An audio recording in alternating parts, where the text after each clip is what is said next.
So great to see so many people turn out. I'm looking forward. This is not a lecture, this is a discussion. So in a few minutes I'm going to ask you to let me know what questions you may have. Okay, I'm going to try to address, I imagine I've anticipated a lot of your questions. I've got about 300 slides. I promise you we won't go through them all. But there's a lot of ground that I want to cover, but I want to make sure that I'm listening to you. So before we get started, a show of hands. How many MBAs in the room tonight? How many MBAs? Okay. And how many MIBs? Oh my God. Wow, turned out in force. How many MIMs? Okay. Any MFins in the class? And where are my MSCs? I want to hear you really loud.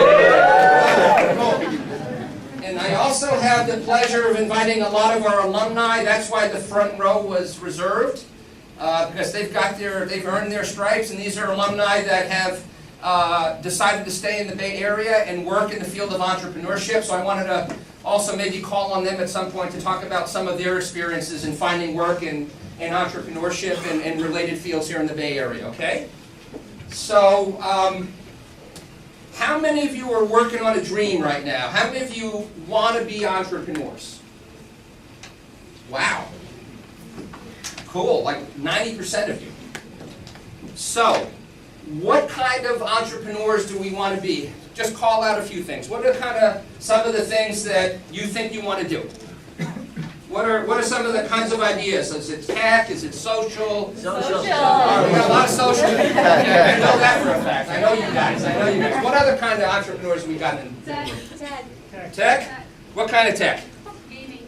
Gaming. Where's my gaming tech person? Okay, all right. I'll be over. I don't want to hit anybody with this projectile. What other kind of tech stuff do we want to do, other than gaming? IT. IT? Give me an example.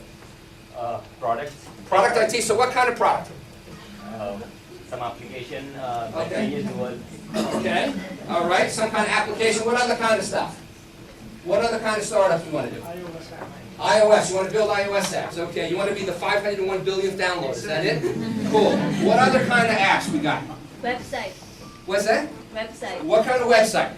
Social website. Social website. Monsi, you surprised me. Good catch, Monsi. Wow. All right. How about in healthcare? Any healthcare entrepreneurs in the room? What kind of healthcare do you guys want to do? Mostly pharmaceutical. Okay. You want to develop drugs? Yeah. Okay. What about you? Artificial intelligence in diagnostics. Wow, that's pretty impressive. You a PhD? You a PhD? Yeah. Wow. Okay. That's scary. All right. When did they call let PhDs come here?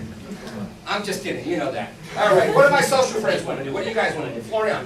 Non-communicable diseases. Non-communicable diseases. So you're going to win the whole prize. So. In urban slums. Okay, in urban slums. Okay. What about you, Valerie? I know you're working on a great idea. What do you got? Crowdfunding platform for long distance adoption. Long distance adoption. Very cool. All right. All right. What other kind? We got food entrepreneurs. Michaela, what kind of food business you want to start? Tech. A tech food business. Social. Okay, cool. All right, what else we got? Cindy, what's your brother doing? Is John here yet, Cindy? He's not. He's not, but what's he doing? What's he doing with his new company? He's trying to help musicians. Cool, that's the most noble thing I've ever heard. Okay, I love it. What other kind of entrepreneurs we got in the room? Any environmental? Anybody want to save the planet and keep the planet sustainable? Who wants to do that? Okay, you're going to get diabetes. I can't do that. All right, who else? Who's my environmental entrepreneurs in the room? Nobody cares about the planet here? All right, this guy. Okay, what do you want to do? Solar stuff. Solar stuff? Been there, done that, man. Okay, what about you, Christian? We want to change the mindset of people when it comes to recycling. Awesome, and you're going to do. You got a great vision for that, you guys. I love it. Okay, what other kind of environmental people we got in the room? Clean water. How are you going to do that? I don't know yet. I'd be doing it. All right. Wow. Oh, that's my man. Yeah, what do you got? Clean water. You got to talk to this guy. You know this guy? No. Okay. All right. What am I missing? What other stuff did I not cover? Yeah. Media. Media. Okay. What kind of stuff you want to do in media? I want to do news is from different aspects, not only one. Citizen journalism? Yeah, maybe the more global. More global. Yeah. Cool. Thanks. God, you guys know how to catch. That must have been a criteria for admission to Hult, huh? You have to catch candy on the fly. How about you? What do you want to do? You want to do what? A creative firm. More advertising and creative stuff? Branding. Very cool. Love it. Well, who else? Who else is creative? What other creative types we got in the room? That's it? Okay. So what do you want to do? Branding. Okay. Ready? All right, so we got a lot of people working on a dream, right? So, why are you working on the dream? What motivates you to work on this dream? What's driving you? What makes you want to go do this? What's driving you? What's that? What? Yeah, Chantel there? Okay. So you want to do this because you think a good learning experience, good way to build experience? Cool. All your experience you got before. Okay. And so kind of color the way you think about the world? Cool. Thank you. What else is driving you? Why do you want to be an entrepreneur? Frustration. What's that? Frustration. Frustration. That's a very powerful reason. I love that. What are you frustrated about? The unjust system. Okay. So you're frustrated. That's a great reason to be an entrepreneur. You want to make something better, right? You want to improve something. That's awesome. What else? What other reasons we got? Passion. Who said that? Cool. My bass player, nurse, of course. Exactly. What other reasons are driving you? Yes? There's a need out there for it. There's a need. So you actually care about solving people's problems, and that's going to make you happy. That's awesome. I got to cut you off soon, okay? 3 is the limit. What else is driving you? Independence. Okay, over here. Independence? Who said that? Okay, independence. Yes. You don't want to work for the man, right? Yeah. Cool. Daniela, why are you doing it? Responsibility. You want more responsibility, more accountability. Responsible for leading the change. Cool. Love it. What else? Money. Money. Wow, I'm surprised. Who said money? Okay, the doctor said money. Holy God. Okay. Is that part of the Hippocratic Oath? Huh, Doc? No? Is it only about the money, though? How many people want to do this because they want to make a lot of money? How many people want to make a lot of money? Now, how many people think that the overarching goal in being an entrepreneur is to make a lot of money? That is what is really the reason that you want to go do this? Anybody think that's the reason to go do it? That's what drives it? Because a lot of people want to be the next Mark Zuckerberg, right? But the reason most people do it, and my MSCs have been sworn to secrecy, is because of these 2 simple numbers, okay? What do these numbers mean? Why do I have these random numbers up there? What could they possibly mean? Yeah? 8 years. 8 years? 8 years. Work to the 40 or to the 80s. I'm sorry, I'm not sure I understood. 8 years. 8 years? No, yeah, 8 Oh, ages. No. Not about ages. I don't know too many 80-year-old entrepreneurs yet, but that pretty soon that's going to happen. Why? What's a tip? Why would I put up 40? 40 is a common number for what? Who said it? Hours. What kind of hours? Regular working hours. 40 hours a week, right? Now, what's 80? That's entrepreneur hours, okay? And why? So what does this equation mean then? What's this all about? You're going to work twice as hard. Well, that's one way to interpret. Okay, you got a second candy. All right. Entrepreneurs work 80 hours so they don't have to work 40 hours, okay? You get that? They work 80 hours because they can't possibly imagine working 40 hours. Why would they want to work 80 and not 40? What did we hear? We heard independence from my friend over there. We heard responsibility from Daniela, right? Because they can't imagine working for the man. They can't imagine doing something that doesn't excite them, doesn't light them up. So what they want to do is they want to do something that they are fired up about. And it's not work, it's play. Okay? Very different. It's play. Every one of you, when you graduate, you have to find out what lights you up. A lot of Hult students come, Professor Mike, I don't know what I want to do. And we spend a long time talking, and I finally say, what gets you excited? That's the only advice I can give you. Okay? It's very simple, but it's very hard in practice. Okay? So I work 80 hours a week so I don't have to work 40 hours. So how many of you people think you're reasonable people? How many of you are reasonable? Anybody reasonable in this room? Who's reasonable? You're reasonable? You shouldn't be here. Okay? And I'm only half joking, right? Because what you have to recognize is if you're gonna be an entrepreneur, you gotta be a little off. You gotta be a little crazy. You gotta have something in your personality, in your DNA, that makes you think that you can overcome crazy odds, okay? Way crazier than winning at the casino, okay? It's a lot easier to go to Vegas and win than it is to be an entrepreneur and win, okay? So, who's this guy here? It's actually his younger brother, Robert Kennedy. Bobby Kennedy, Robert F. Kennedy. There are those who look at things the way they are and ask why. I dream of things that never were and ask why not. Okay? That's what it's about. Solving problems that people are frustrated about. Where's my frustration guy? Okay? So, who's ready to quit their day job? Anybody ready to quit their day job yet? You did. How many people quit their... Oh, yes, you're at Hult. I got it. Okay.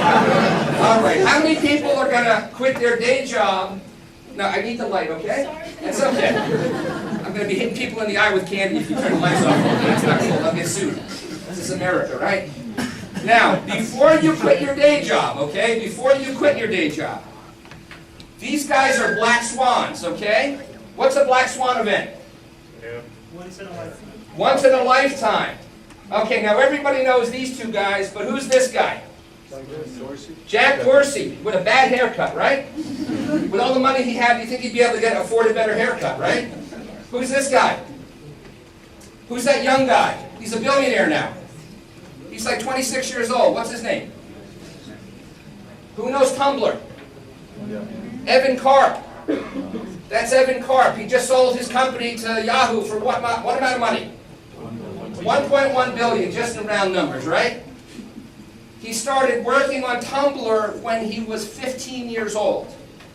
But there's something very common about all of these billionaires. You know what's common about them? What's common about all these billionaires? Determination, yes, but there's something very common about these four specific people. Okay, yes, dedication. Come on. What's that? Steve Jobs did not know how to code, okay? Vision. Not that much. Your passion. Passion, yes. None of these four people were all about money at all, okay? Money was not what drove these four people. None of them, okay? Steve Jobs lived in a mansion with no furniture in it, okay? And I'm not joking, all right? Because Steve Jobs had such a design ethic, he said, I never found a perfect piece of furniture, so I never bought furniture, okay? This guy, Karp, he grew Tumblr to have 100 million users, and he never tried to charge anybody a dime for it. Now, I wish Yahoo had let along trying to monetize their $1.1 billion investment. But what they all have in common is they all saw a problem that they wanted to solve. Steve Jobs thought that computing was way too complicated, and it was his life's work to change it. Okay? This guy was just trying to make communication using social media and the blog as something that was artistic and simple and beautiful to use. Right? Dorsey, not once, but twice. Right? So yes, we know all about Twitter. They're going public. They're going to have a very large valuation. But what else is he doing? He's doing Square. So, you know, this guy had to put a big dent in the universe, and Dorsey's a young guy. I expect we're going to hear a lot more from him. So none of these people came at this saying, we're going to make a lot of money. They said, we're going to solve a problem. We're going to do it in a very beautiful, elegant way. And because they did it in a beautiful, elegant way, they monetized what they created. Now, why do I have this up? Anybody know what this looks like? This Alchemy of Growth framework? Anybody ever see this before? Well, my MSCs, I guess. Yeah, of course. The important point I'm trying to make here is that we all need to be very self-aware. Not all of us were meant to be entrepreneurs. Some of us probably will find out that it's not what we're meant to do, and that's perfectly okay. So what we have here is a framework from McKinsey, but what it basically says is that in Horizon 1, which is the here and now, the present, This is the business that drives all of my profits. This is what keeps the lights on. Unfortunately, it keeps the heat on too, right? So this is my core business, and roughly 70% of my company's resources should be allocated here. And the people that manage Horizon 1 businesses are very, very different in their character and makeup than people that work on Horizon 2 and Horizon 3 businesses. Horizon 2 businesses are the next set of growth businesses that your business will be driving, okay? Horizon 3 is when you look out over the horizon and you say, I know the future is coming, and I need to prepare myself for it. So all of you need to think about what makes you happy. I know that I could never work in a Horizon 1 business. I've been acquired 5 times. I've been acquired by IBM, I've been acquired by AT&T, I've been acquired by Synopsys and Symantec. And when I go work for a big company, I feel like my oxygen has been cut off. So I know in my own being that working in a Horizon 1 business is not what I can do. That doesn't mean it's not a great career path, it's very different. But Horizon 1 people love discipline, they love consistency. They love the operational aspects. They like it when every day is like every other day. They hate surprises. Okay? Horizon 3 people are unconventional thinkers. They like freedom. They like exploration. They like change. Okay? So one of the things that you have to ask yourself before you quit your day job is, where do you fit? Do you feel comfortable where every day is like every other day? Or are you an adrenaline junkie like I am? Do you thrive on chaos? Do you embrace chaos? Can you imagine not having chaos? And can you imagine waking up and not dealing with it, right? So that's one thing that you have to ask yourself. Where do I fit on this curve? Okay? Then we have this Italian dude, okay? Even though he lived, Rocco Santella, just in time. Paisa! Welcome. Just in time for the cue, right on cue, Rocco. I love it. So why am I quoting an Italian dude from the 1500s? He's cool. Well, Italian guys are cool, we know that, right? Because no one has ever been more eloquent about the challenges that entrepreneurs face, okay? And the challenge that entrepreneurs face is that those people that are in power want to stay in power. Those people that are profiting under the current way of doing business don't want to give up their lifestyle. They don't want to give up their beach house. They don't want to give up their third car. They want to continue to make money the way they always have. Okay? So there's nothing more difficult to take in hand, nothing more perilous to conduct, nothing more uncertain in its success than to take the lead in introducing a new order of things. Because the innovator, the entrepreneur, has for his or her enemies all of those who have done well under the old conditions, and only those lukewarm defenders who may do well under the new law. So, who has an example of where this is happening today? Anybody? There are 2 really local examples where Machiavelli's law is kicking in big time. Where's Machiavelli coming in today? Yes, Chris? Uber and Lyft. Uber and Lyft. And why are Uber and Lyft great examples? Because they're changing the entire taxi industry, and people with license plates are no longer getting the same amount of customers coming through. Absolutely. So Chris is right. So what we have is we have this entrenched taxi industry, not just in San Francisco, but all across the United States and, of course, in other countries around the world.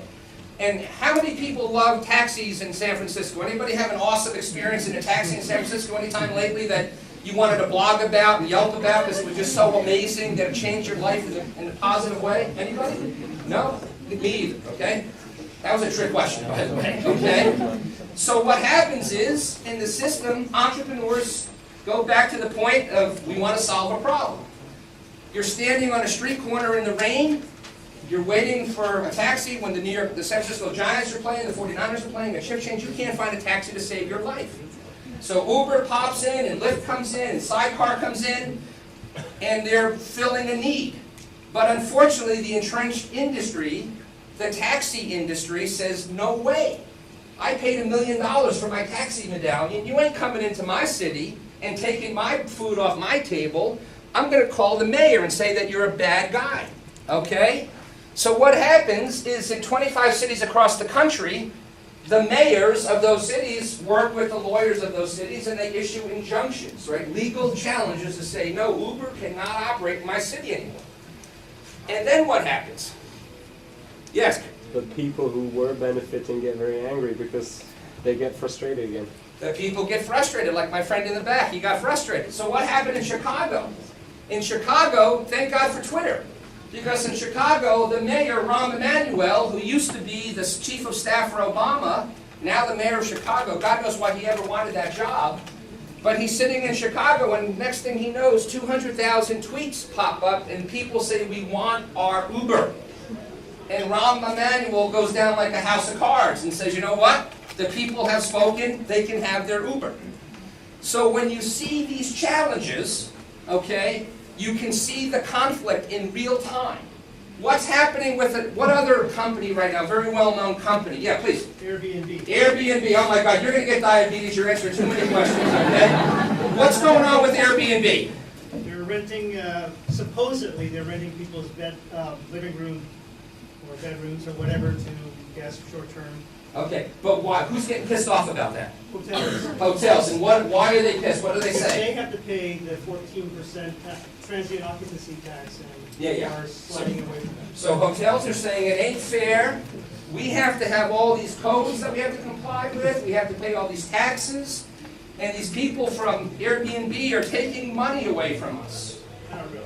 Well, it's not really happening, but that's the reaction, right? No, God forbid, someone, I was in a taxi the other day, and the taxi driver said, God, I can't believe it took this long for Uber to happen, right? So yeah, they're going to say that, right? So clearly Airbnb New York now is trying to make a special, it's funny, New York is a real paradox, right? On the one hand, New York is saying we want to be known as a visionary center of the future. We realize that our future is not in financial services. They're doing all kinds of things to inspire entrepreneurship like never before. They're trying to compete with Silicon Valley and Boston. And so Mayor Bloomberg, who's a remarkable man, okay, could be the next president of the United States if he wanted to be, multi-billionaire, incredibly ethical, environmentally conscious leader who's not afraid to say what he thinks, which is rare in a politician in this country. He's not governed by the polls. He does what he wants. And he says, we want to be a city that's known as the most forward-looking tech city in the country, therefore we are not going to file an injunction against Uber. Yet on the other side, because Bloomberg is a very complicated and contradictory man, they're going after Airbnb with all barrels loaded. And they're suing, so let's say Michaela or Valerie or Jasper decide that they want to rent a room to somebody. New York is coming and saying, we're going to fine you $50,000 to penalize you because you're violating state code. You're renting a room when you're not allowed to. You don't have a license to rent a room. So all of a sudden, Airbnb is finding itself in all these legal battles in New York. So I don't understand Bloomberg, because on the one hand he says we're going to be visionary, and then he goes after Airbnb. What is a very local example of entrepreneurship getting defended by the old guard? Anybody have a feel for what's going on right here in the city of San Francisco as we speak? Defended by the old guard. The old guard. The old guard's getting pissed off because new people are coming in. You mean being attacked by the old guard? Exactly. They're being successful, and as soon as they're being successful, the old guard steps in and says, shut it down, Mr. Mayor. So what's going on here in the city? Anybody ever eaten at a food truck before? Oh. You guys like food trucks? Yeah. Food trucks are amazing, right? All over the city, great food trucks everywhere. But what's going on? Restaurant owners are saying, it ain't fair, Mr. Mayor. We just put $1 million into brick and mortar. We've got all of these rent expenses and all of these insurance expenses. And this food truck pulls up in front of my restaurant and everybody goes and eats from the food truck. Okay? Now, you can appreciate the challenges of being a restaurant owner when you're being disrupted by food trucks. But right now, a lot of cities are legislating against where food trucks can park, what hours they can operate, right? So this is just, we can spend the next 2 hours talking about Machiavelli's law in current day practice, okay? So once again, Bobby Kennedy, very, very eloquent and succinct man. Progress is a nice word, but change has its motivators and change has its enemies, okay? So when you think about quitting your day job, These are the things that you want to anticipate, right? I'm gonna give it to you straight. I'm from New York, right? So I want you to come into this eyes wide open. It's not just glamorous. It's the most awesome thing you'll ever do if it's right for you, okay? So, caution. This is an emotional roller coaster, okay? You can have the best day of your life and the worst day of your life on the same day, okay? It's intense. You either like it or you don't like it. But at the end of the day, it's about self-awareness. You have to know what you stand for. You have to know what's important to you. You have to know your limits. You have to know what you want out of your life and out of your career. So I'm going to tell you the sad but true tale of Antonio. Because Antonio was a guy that didn't know what he wanted. He desperately wanted to be an entrepreneur. He took a class of mine at MIT, and he was inspired enough that he quit his day job with Hewlett-Packard, and he wanted to work for a startup. Okay? Very smart guy, very articulate guy. He'd read every business book in the world. He was very, very professional, very analytical. And I violated a cardinal rule. Okay? And that cardinal rule is I've never hired someone in a startup that had not had a startup experience before. That's not what I ever do. I don't want them to learn on my dime. Okay? I'm a great mentor, but not in my startups, okay? In my startups, I want you to come in and know what you're doing and hit the ground running on day one. Okay? Did I mentor him? Of course I did. But the challenge with Antonio was he was afraid of uncertainty. He desperately wanted to be able to see every day like every other day. So he loved analyzing problems, but he just didn't have the proper sense of urgency. And as many times as I tried to explain to him what I wanted, he just couldn't get it done, okay? And after about 8 months of coaching him, my board actually asked me to fire him. It was very difficult because I spent a lot of time trying to get him over the hump. But when I did fire him, and I did it in a very professional way, I said, Antonio, I need to be honest with you. This is just not the world that you are cut out for. You are not meant. You're a great analyst. You're a great consultant. Go work in an innovation consulting firm. You love innovation. You love analytics. That's what you should go do. Did he listen to me? No, he did not listen to me. So he went to another startup. Guess what happened at that startup? About 8 months later, I get a call from the CEO. And he said, Mike, I've got this guy Antonio, and I'm a little puzzled because he looks so good on paper. He's a good-looking guy. He's articulate. You know, he's polished. He knows all the business stuff. But he's just not getting it done. Thank you. That was very nice of you. And he said, I'm going to fire him. I said, I wish I could tell you something different. But, you know, both of us very experienced startup people came to exactly the same conclusion. So the problem is he went and tried to do it a third time. Okay? And so there comes a point when you just got to learn what you're good at and what you're not good at, okay? So the bottom line is it's not about how good you are, it's not about how smart you are, it's not about any of that. It's about how bad you want it, okay? So here's a guy that wanted it real bad, okay? Now, this guy's name is Brian Sajardzic, and Brian grew up in a rural part of Oregon, which is a very beautiful part of the northwestern United States. Brian is an electrical engineer, and he wanted to be successful as an entrepreneur. So he came back east with no money, and he got into a Techstars affiliate. So Techstars is a big accelerator, okay? He came into a Techstars affiliate accelerator in Providence, Rhode Island called Beta Spring, where I had the privilege of mentoring him.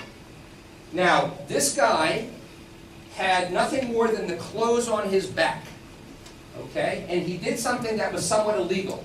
He slept in a sleeping bag in the incubator every night, okay? Now, see this beautiful, high-fashion, Versace green sweater, right? Probably the most stylish thing you could ever imagine, right? You see these cool patches on the elbows? So his grandmother felt bad for him because he wore that every day for 90 days, okay? And his grandmother gave him $100 to go buy a couple of new shirts. Guess what he did with the $100? He bought components for his sensors, okay? That's what he did with his $100. He had a briefcase that was held together by electrical tape. And his grandmother said, you need a new briefcase.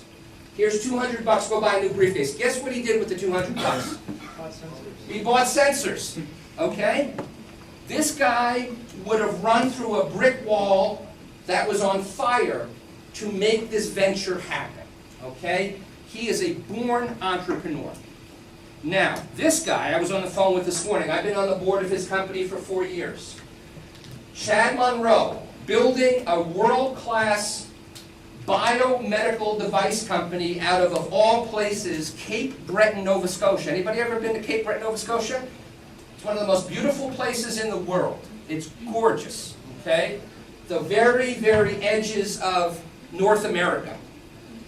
Chad has a very deep background in biomedical engineering. Worked in Switzerland for 6-7 years.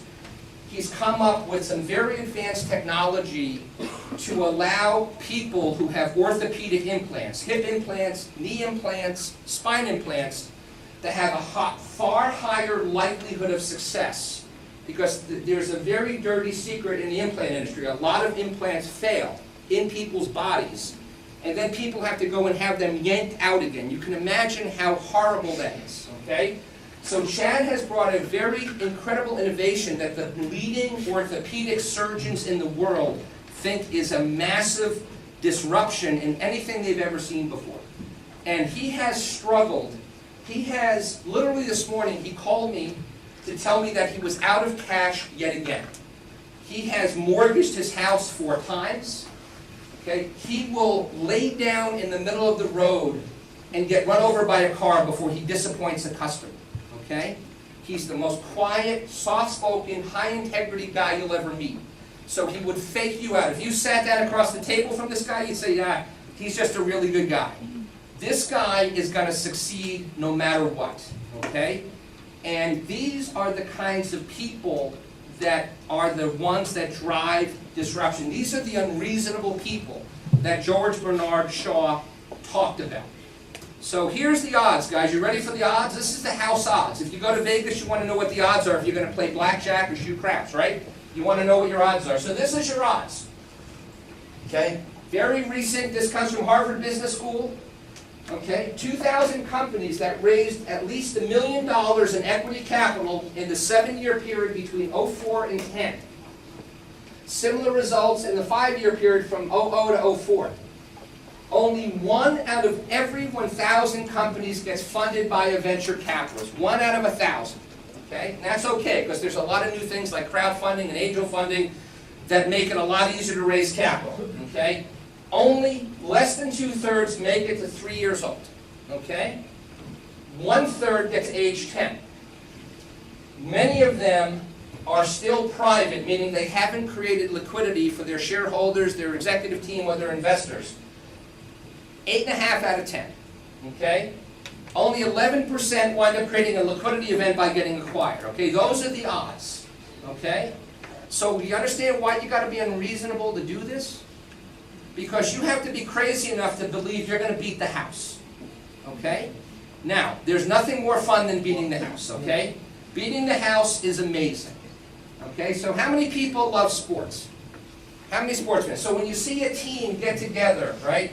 And a team bonds, and they have this incredible camaraderie, and they wind up winning. And they wind up winning a championship together, right? It's an extraordinary thing to behold, right? Imagine you're a group of entrepreneurs and you have a vision to solve a problem or to address something that hasn't been addressed before. And you create a business model, and you create a team, and you create a solution, and you actually make it stick in the market, okay? That's an amazingly satisfying thing to do, okay? And that's what drives people. It's an incredibly creative act to be an entrepreneur, okay? And the people that do it have to be unreasonable. So how many people know this guy, Paul Graham? You guys know Paul Graham? What's Paul Graham do? Who is this guy? He started Y Combinator. And what's Y Combinator? Y Combinator is the top accelerator in the United States for giving startups liftoff. Dropbox got mentored there. Airbnb got mentored there. You hear those companies? Right? This guy's track record is amazing. What he says is very true. We don't fire you, the market fires you. Okay?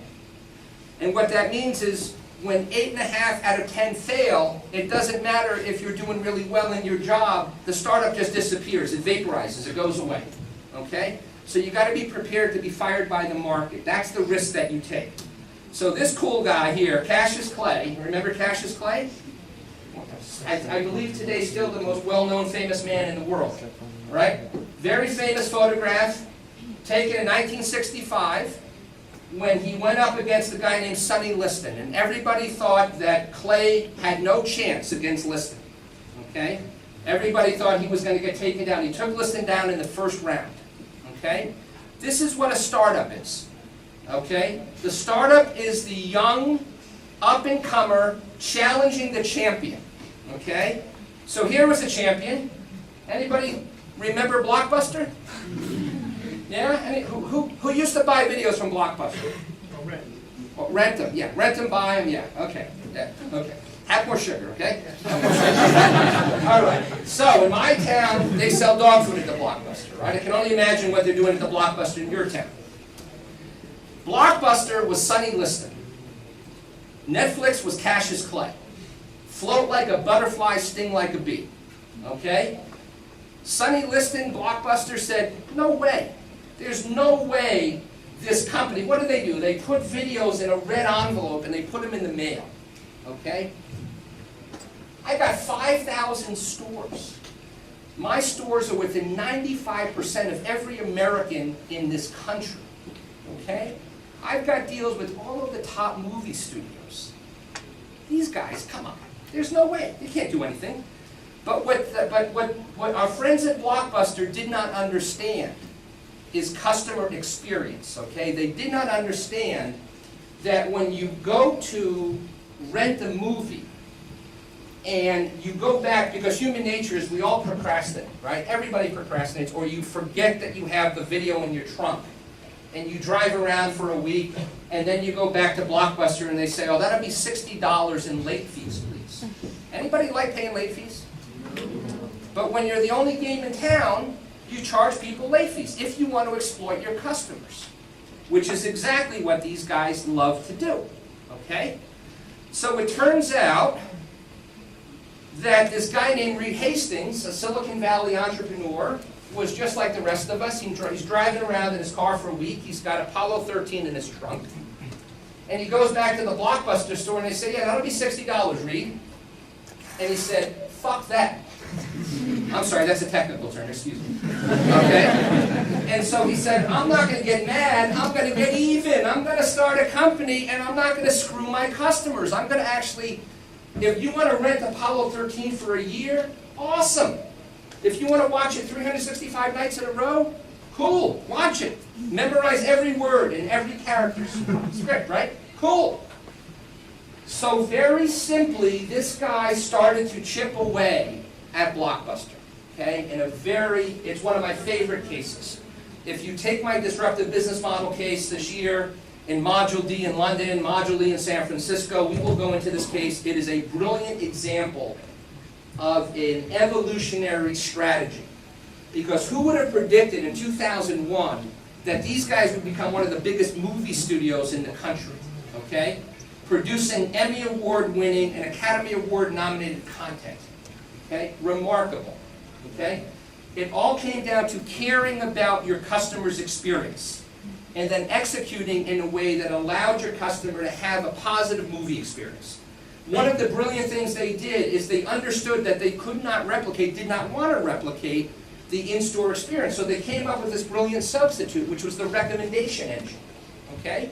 And what was amazing about it is they used open innovation way beyond most people. They started having coding competitions on their algorithm in 2001, 2002. And they developed an algorithm that was brilliant, like Amazon's is. Brilliant at saying, okay, if you like this movie, you'll probably like this one too. But they took it a step further. And what they basically said was, but if the movie's not in stock, we will not recommend that movie. So they were serving the customer, but they were serving themselves. But the most brilliant thing they did is they figured out how to manipulate the United States postal system by hiring the former U.S. Postmaster General of the United States, which allowed them to understand how to get the highest discounts and how to go through all of the bureaucracy and all of the obstacles that any large government-run agency will introduce. So in short order, our friends from Blockbuster looked over their shoulder 4 years later after they were asleep at the switch. And by the time they started to take these guys too seriously, it was too late. Because they were constrained by the cost of 5,000 stores. There was nothing they could do other than just go bankrupt, which is what they did, okay? So this is what being an entrepreneur is. It's about serving people, meeting needs, doing it in a way that is both empathetic and at the same time incredibly strategic, okay? So, my background, I was lucky enough to work for Hewlett-Packard back when Bill and Dave ran the shop, okay? They were remarkable men. They walked the talk. They changed the way people do business. I went back to business school. I spent some time working for McKinsey, and then I was involved in helping to start 7 companies over 25 years. Okay, so I've been doing this for a while. Okay, it's my life's work. I love it. Okay, I cannot imagine doing anything different.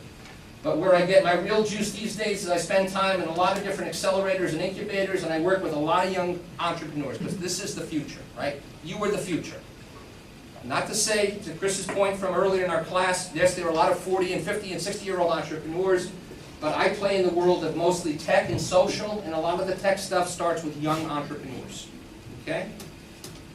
So, I spend 200 days on the road a year, and people say, Professor Mike, you must be exhausted. And I say, no, you don't get it. I get energized when I go on the road because I love what I do, okay?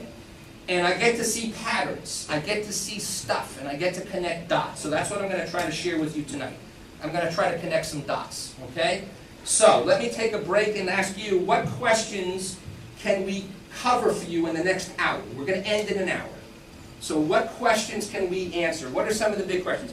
I imagine someone's going to ask me, how do I raise money? Is that a question some of you want to ask me? Okay, I'm going to cover that, I promise you. I kind of anticipated that one, okay? What other questions can I answer?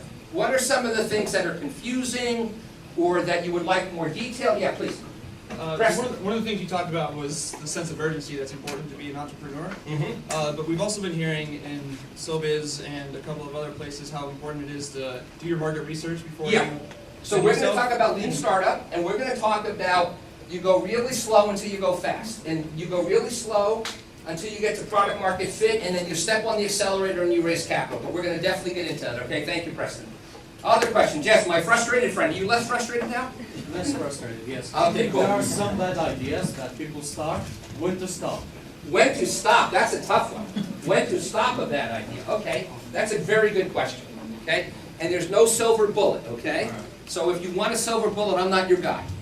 Okay. All right. Yes, please. How do I present my idea properly? How do you pitch your idea? Awesome. We're going to definitely cover that. Chris? Yeah, that's just in addition to that. We talk about the business model canvas a lot now, but does Yeah. that mean the business plan? Do you throw that out the window? Okay, so that's a great question. I'm going to talk about how many people know the business model canvas? Okay, if they said the one, then they don't know it. Okay, cool. All right, we're going to talk about the business model canvas, okay? All right, a few more. Yes, Nancy, what question do you have? If you have an idea, when do you know you need to execute it? When is the right moment to start the idea or execute the idea? Execute the idea. Okay, I'm not sure I quite get that, so just elaborate a little bit. If I have an idea, Yeah. when do I know that it's the right time to put that into the market? Okay, so we're going to talk a lot about lean startup and product market fit again, okay? Cool. Because what we're going to talk about is how do you mature your idea to the point that the market is ready to accept it and to purchase the manifestation of the idea in product form, right? Yeah, please. My PhD friend wants to do algorithms, right? Yeah. What is the most important thing for the investors when you present your idea? Okay, so we're going to talk a lot about funding, okay? And there's never one most important thing, okay? Because every investor is different. Just like everybody in this room is different, every investor is different. So you got to do your homework. So when I go into an investor, I know what makes them tick. I've checked them out. I've done my reference checks on them. I've done my homework. I know who they've invested in. I know why they've invested, all right? But we'll get more to that, okay? There's no silver bullets, guys. I'm not in the silver bullet business, okay? Yeah. How do you get VC firms to hear your idea? Okay, well, okay, we're gonna talk about funding stuff, okay? So we're good. No, let's not bring up funding questions, because I know that there's a million of those. Let's talk about other stuff. Yes, Cindy? When do you go all in? When do you actually quit your day job? When do you quit your day job? Whoa, okay, cool. We're gonna get to that. Yes, Daniela? How to manage remote teams when building up your startup? Say again? How to manage remote teams when building Okay, up how to your manage startup. teams, that's very important. Remote. Remote teams, okay. I wasn't planning on going into a lot of detail, so you have to ask me again. So I'm gonna put that up as a note, because that wasn't in my core deck. But it's a very important question, and it's a very difficult thing to do, okay? I have some experience that one of my startups was a joint U.S.-Indian startup, and we did a lot of rotation, where I would spend 3 months in India, the Indians would come to Boston, spend 3 months in Boston. So it wasn't like this bicultural company, we were all part of one culture, right? And we would have video conferences every morning with India, literally every morning, like a stand-up, like an agile scrum, right? If you know agile, we would do a scrum with India every morning. And we were all part of the same team. There was no us and them, right? We're all the same. Yes, please. How to hire the right people when you don't have enough money. Okay, cool. How charismatic are you? You pretty charismatic? Are you a pretty charismatic guy? Okay. Because it relies a lot on vision and charisma too, all right? Vision, but we're going to get into, yeah. Where to draw the line between protecting your IP and reaching out for help? Okay, where to draw the line on IP. Okay, cool. Where to draw the line on IP. How many people are afraid of their idea getting stolen and someone making money off your brilliant idea? Who's afraid of that? Who's afraid of getting ripped off? Okay, so let me ask you a question. When you think about 100%, right? Idea versus execution. How much does the idea count and how much does execution count? Where do you think ideas form? Is it 100%? Is it 50%? All right, hold on. I'm gonna ask for some answers. So, Chris, you said 1%? Yeah. Okay, cool. I'm not gonna give anybody answers. So, Chris, who agrees with Chris? Anybody think it's 1%? Okay. What other numbers we got? 10%. Okay, so we got 10% over here. How many people think it's 10%? Okay, a lot of people think it's 10%. Okay, who else? Who thinks it's way more than 10%? So what do you think, Priscilla? How much? 28%. Okay. Oh, so 20% the idea. Okay. So you're going a little bit longer on the idea. Okay. All right. Anybody think the idea is more than 50%? No? Yeah? What do you think? If you don't have an idea, what are you going to do? Okay. That's how you start, right? It's everything and it's nothing. Okay. So, who knows the website called Quirky? Anybody know Quirky? You guys know Quirky? Q-U-I-R-K-Y, Quirky? Quirky's at a, you know Quirky? Yeah. Tell us what Quirky does. Just like you have the idea and you present it to them, and then like they take the idea and then like take it to the production website. Cool. Thank you. So Quirky is a community of a multi-sided market that allows people that have great ideas but can't execute their way out of a paper bag, okay, to find people that know operations, that know sales, that know distribution, okay? So the cool thing is in this world, you don't have to be an expert in everything because you've got websites, you've got communities that have been formed that allow people that are good at ideas but that are really bad at execution and combine them, right? I used to work with a Russian CTO. And he was a brilliant computer scientist. The man had an idea a minute. His name is Alex Vasilevsky, and I love him like a brother. But Alex would have like 40 ideas in the morning, okay? And all of the engineers that worked in the company, he would drive them insane. Because like every 5 minutes, no, we should do it this way. And what I loved about Alex is I would bring up one of his ideas and he would say, that is the stupidest fucking idea I've ever heard. And I would say, Alex, it was your idea like 2 hours ago. We talked about this at lunchtime, okay? We talked about this idea. It's your idea, right? So there are some people that they have too many ideas for their own good, okay? They need to be able to sort of calm their brains down, okay? So here's where I come down. I would say that the idea is between 1 and 10%, okay? I align more with the 1%, ideation, 99% perspiration, because I've seen a lot of great ideas fail in the market, okay? The thing that separates winners from losers are the people like Chad and like Brian. They will go through a brick wall to make that idea stick. And to the point about team, they know how to pivot, they know how to listen to the market, and they know how to revise and refine, just like Reed Hastings did, okay? If you look at Reed Hastings' original business plan, it would look nothing like his like what it is today, okay? This thing has evolved and evolved and evolved. So you need a great team that can react to the marketplace, okay? So, one or two more questions. So remote teams, Daniela, we'll spend more time. You got another question? Yes. Oh, you just want more candy? No, you don't need to. No, come on. I'm giving you a hard time. You know. How can you activate your customers so that they take action? How do you activate your? That's a great question. How do you activate your customers? That's good. Okay, I like that. Goes back to what we talked about in class today with the catch-22, right? Mm-hmm. What does activate customer mean? Well, remember, it depends but to me, to activate a customer is to get the customer to commit to using your product, okay? Because a lot of customers won't do business with a startup, right? Because it's very risky, okay? But we'll talk about that. It's a great question. Thank you. All right. Yeah, one last question. I would like to have your opinion about entering a family business. I'm not an expert on family business. Exactly after school or first get some experience in it. Okay. We have a professor here named George Kastner, who's an expert on family business. I'm going to connect you with him, okay? I don't really have a lot to say on family business. It's just not an area that I have spent a lot of time. Yes, Valerie? Would you your experience has been as a best mixture of backgrounds and how many people for studying? Okay, cool. So the composition of the team, okay? How do you compose a team? And I'm going to give you the short answer now, Valerie.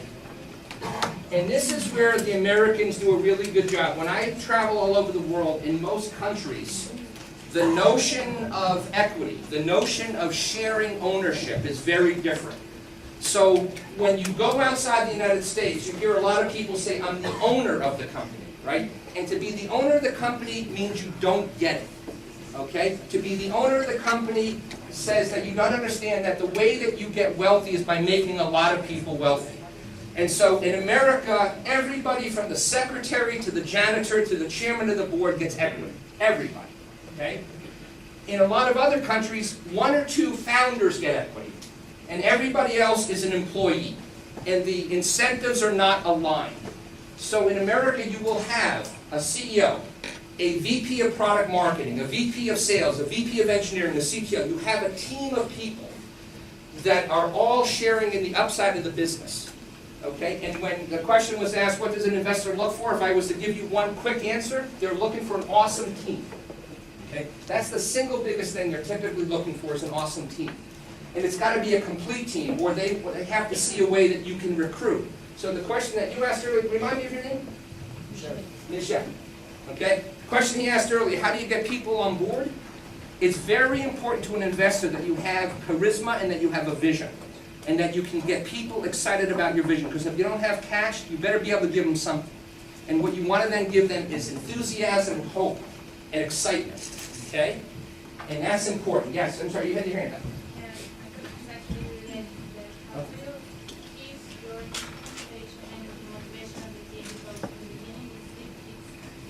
Yeah. Right. Cool. Okay, so great question. How do you keep motivation? How do you keep this going? Because you're going to hit obstacles. Okay. You've got to believe, and that's where the passion comes in, right? You have to really care. So the thing I'm going to tell you is, you should not start a company in a space, in a market space that you're not excited about. You need to be excited about the customers that you're going to deal with. You need to be excited about the problem you're solving. Right? Because if you do not have that fire, if you are not curious, if you are not completely enthralled with it, you will not have the energy to drive you through the inevitable obstacles that you're going to hit. Okay? So this is where self-awareness becomes very, very important. Now, I'm going to give my voice a 5-6 minute rest, but I'm going to show you the outcome. So I'm going to show you a company called Next Big Sound. You're going to like it because it's a company about music industry, right? There's nobody that doesn't like music. You don't like music, you don't have a soul, right? Yeah. So I know everybody in this room's got a soul, so you all like music, okay? So this company, how many people know Moneyball? What's Moneyball? I brought a bunch of people to see the Red Sox the other night. What's Moneyball? Tell me about Moneyball, Stefan. It's a movie. Well, what's the principle behind Moneyball? Well, then what they're saying is you don't want to look for people that have talent, but you want to buy the runs. So you look at the statistics, and through the statistics you can build a great team. Rather than getting one great guy and spend a lot of money on him, you want to see who does well in the statistics. So Moneyball is about looking at a business very differently. And the music industry has never been very professionally managed. 2 years ago, these guys graduated from the Techstars Accelerator, and they wound up on the cover of Forbes magazine. So you got to be doing pretty good to wind up on the cover of Forbes magazine. So they're providing analytics in the music industry. And what they basically allow you to do is they allow you to look at, for example, a couple of different bands, the Heathers and the Two Door Cinema Club. They can tell you, and this is just very simple. I'm gonna roll a 9-minute video. You're gonna see a world-class pitch. So where was the person you asked me how to pitch? You pay attention, okay? Because ideally, everyone in this room can pitch like this guy can, okay? Like Alex can, okay? So what they basically allow you to do is understand where you invest your money. Because back in the old days, there were these things called record labels. Remember them? Record label, right? They would sign up an artist, and they would give you a lot of money to go out and market your records. But those days is over, right? And it's been replaced by what? What is a new band? It's a startup. A new band is no different than any other startup. You have to go and target your ideal customer audience. You have to know who resonates with your vision, with your creativity, with your music. You need to understand how to get to them. How do you acquire these customers of yours? Okay? So when I was running all my startups, people would market software to me that would allow me to be more sophisticated in how I found my customers. When I go to South by Southwest every year, the same companies that were selling me software 10 years ago are selling this stuff to musicians today. Okay? It's a completely analogous thing. And so there's a lot more data required. Okay? So let me show you this video. These guys are quite accurate. Pretty cool, right? 87 days, right? 87 days. Anybody think that was possible in 87 days? So, just so we're clear, I probably should explain to you what you just saw. Okay? What you just saw was a presentation from a company that graduated from an accelerator. This one is called Techstars. One of the most prominent in the world. They operate in Boulder, Colorado, which is where Alex was, Boston, New York City, Seattle, Austin, Texas, and now Chicago. What is an accelerator? What do they do? An accelerator provides mentor capital, okay? What you see is there's a very selective process. It could be one of literally 10,000 entrepreneurs that apply to be accepted in Boulder or Boston or New York, and you have to be on your game to get through, okay? You have to be solving a problem. You have to bring a team of people that the kind of nerdy guy, David, that you saw introduce him, and his partners believe in, okay? And what you get in return is you get mentorship. You get intensive mentorship for 90 days from people that have been there and done that multiple times. And what you do is you basically, it's like being in the Marine Corps boot camp, okay? You're there early in the morning, and you're there all day, and you are working your ass off. And they are pushing you really, really hard. They're making you raise your game. And every week you gather and you report on what you got accomplished, what you didn't get accomplished, and what your goals are and where you need help. It's not, you don't get embarrassed, right? You ask for help. That's what your mentors are there for. And those mentors push you really hard and make you go beyond your comfort zone. And when you see what they achieve in 90 days, it'll blow your mind, okay? What they were able to do in 90 days is stunning. So you're seeing this massive mentor capital accelerator phenomena exploding around the world, okay? You get very small amounts of seed capital, but what you do is you become a part of a network. So if you go online and you look at Techstars, or if you look at Y Combinator, you will see the companies that they have invested in. And you've heard of a lot of these companies, okay? So there is a process, much more systematic process than ever before for accelerating technology entrepreneurship. This is a technology entrepreneurship program, okay?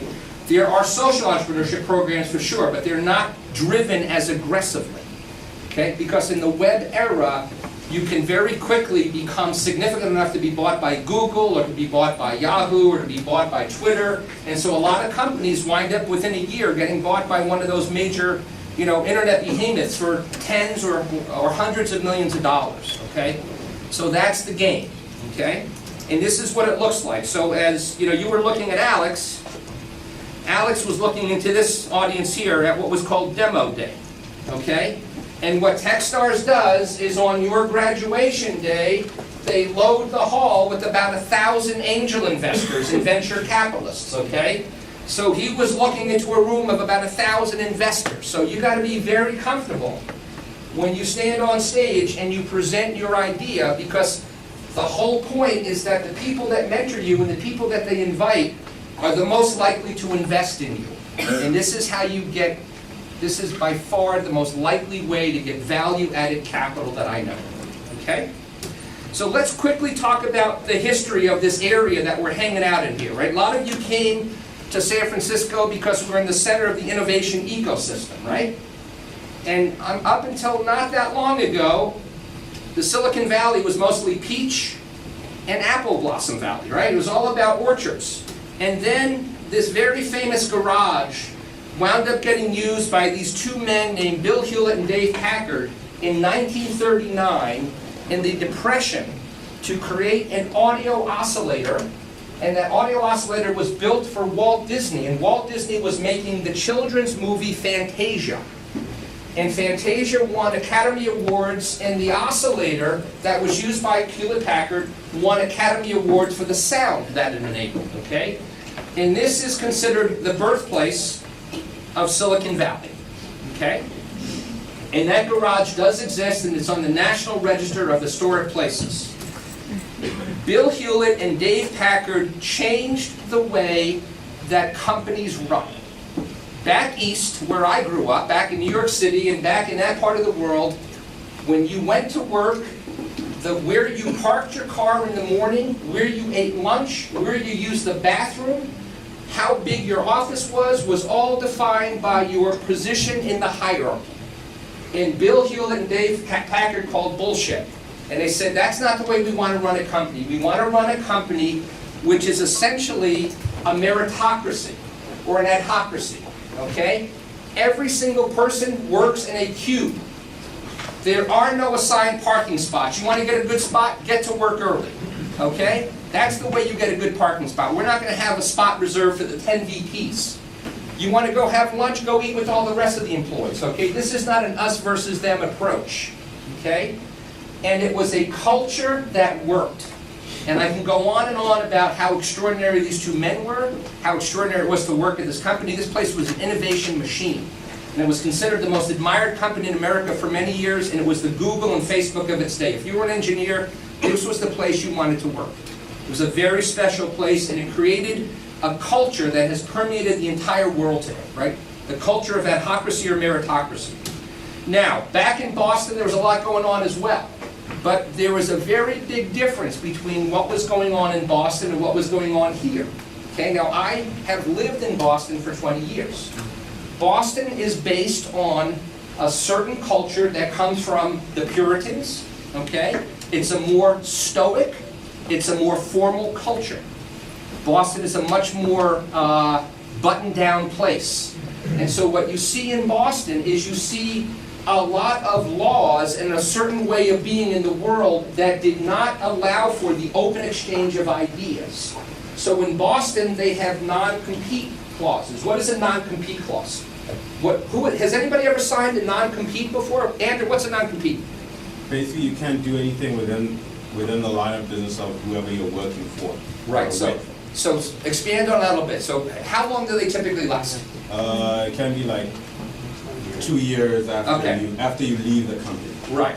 So what Andrew says is if I'm working for company X, and company X is in the computer business, and I want to go work for company Y or Z or A or B, and they're in the computer business, legally I cannot do that. Okay? So you are prohibited legally from going to walk across the street. California has never, ever, ever acknowledged non-competes. So there's a far more open flow of ideas, okay? And so to my friend's question, how important is the idea? One incredibly rich experiment is to look at Boston versus Silicon Valley, okay? I'm a Bostonite. Most of my Boston peers are parochial and they're defensive. And they always like to defend Boston and say, nah, Silicon Valley's not that much more important than Boston. And I say, bullshit, okay? Silicon Valley blew by Boston like it was standing still. And that's not to say that Boston isn't an important ecosystem. It's a very important ecosystem, very important. But the difference is that Silicon Valley allowed free flow of ideas and people, and it's scaled because open innovation is the most powerful force that I know, okay? Silicon Valley is about open innovation. Boston for many years was about closed innovation, and it really lost the battle. Now they are the biggest cluster for biotech, okay? No question. That's largely a function of MIT. MIT's got some amazing labs. So this was a fascinating book. So Silicon Valley runs from just over the bridge all the way down to San Jose, and I don't expect you to read this, okay? It's an eye chart, but basically what you're seeing is a density of technology companies that is unprecedented anywhere in the world, okay? An extraordinary cluster of innovation, okay? It is the business that gets conducted down there, okay?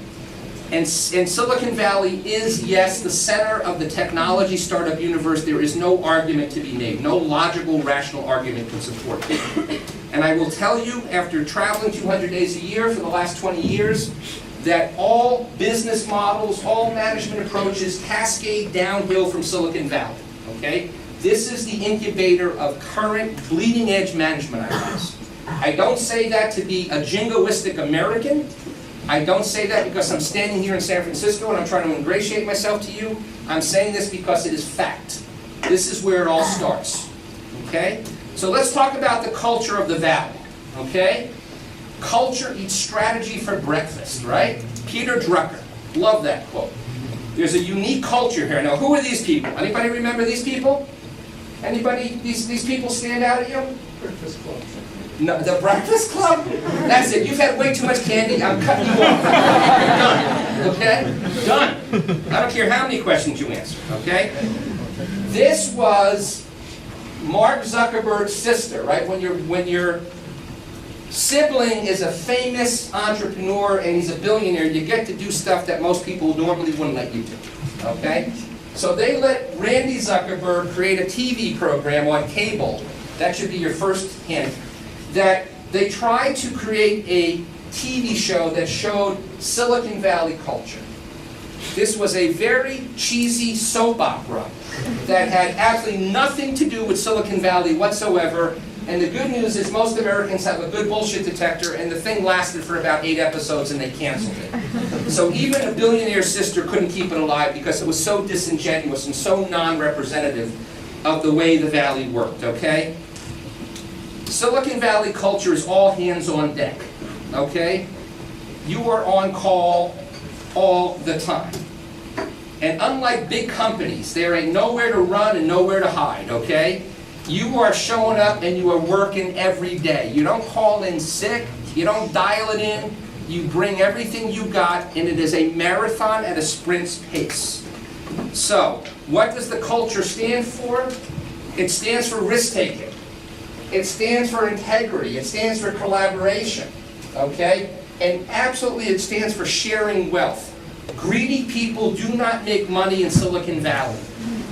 You want everybody on your team. The coolest people say, everybody on my team became a millionaire.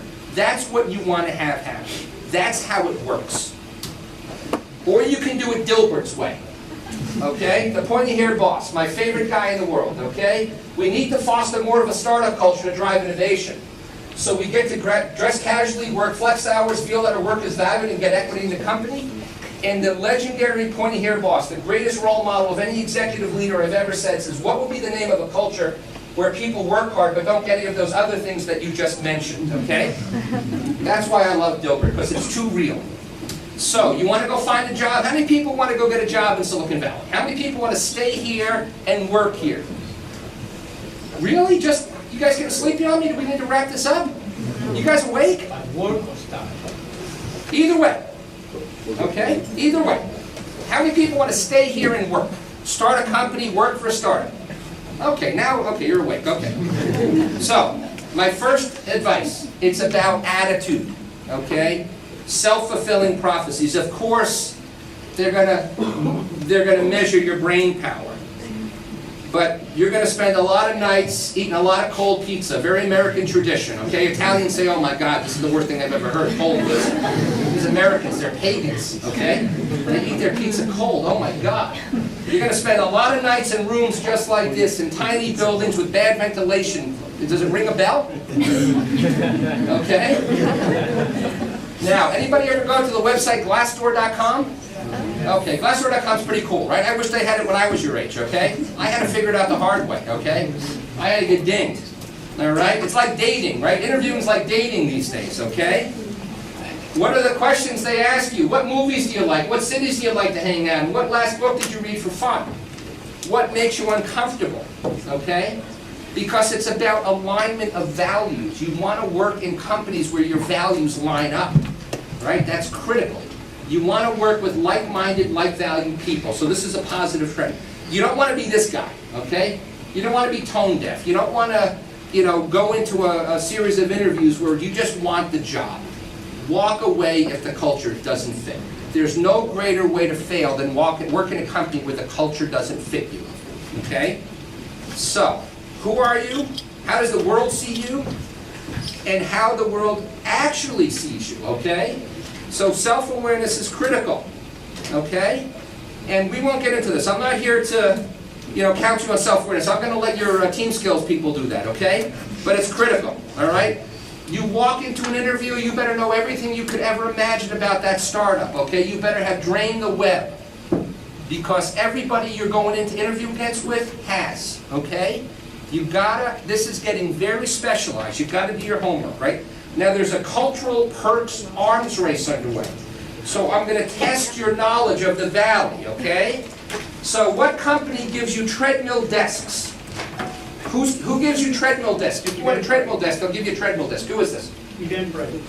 Well, I don't know if they are, so I can't. You got too much sugar anyway, so you're not getting any more. All right, you're done. All right, who else does this? Okay, I'm keeping this candy for myself, okay? Facebook.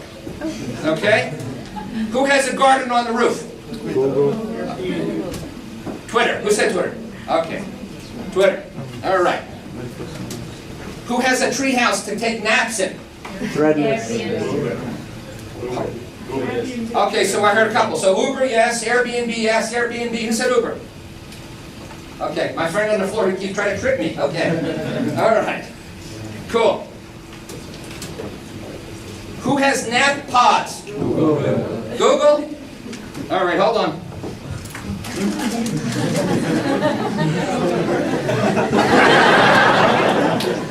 Yes, Google. And who has a 2-story sliding pond? Who?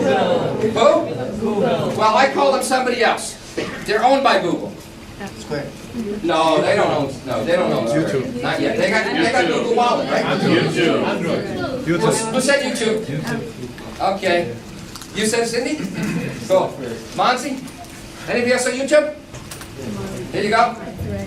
Good catch. All right. Cool. All right. So this is the culture, right? Work hard, play hard, right? It's very fun. Okay. There's also an architectural arms race underway. Okay?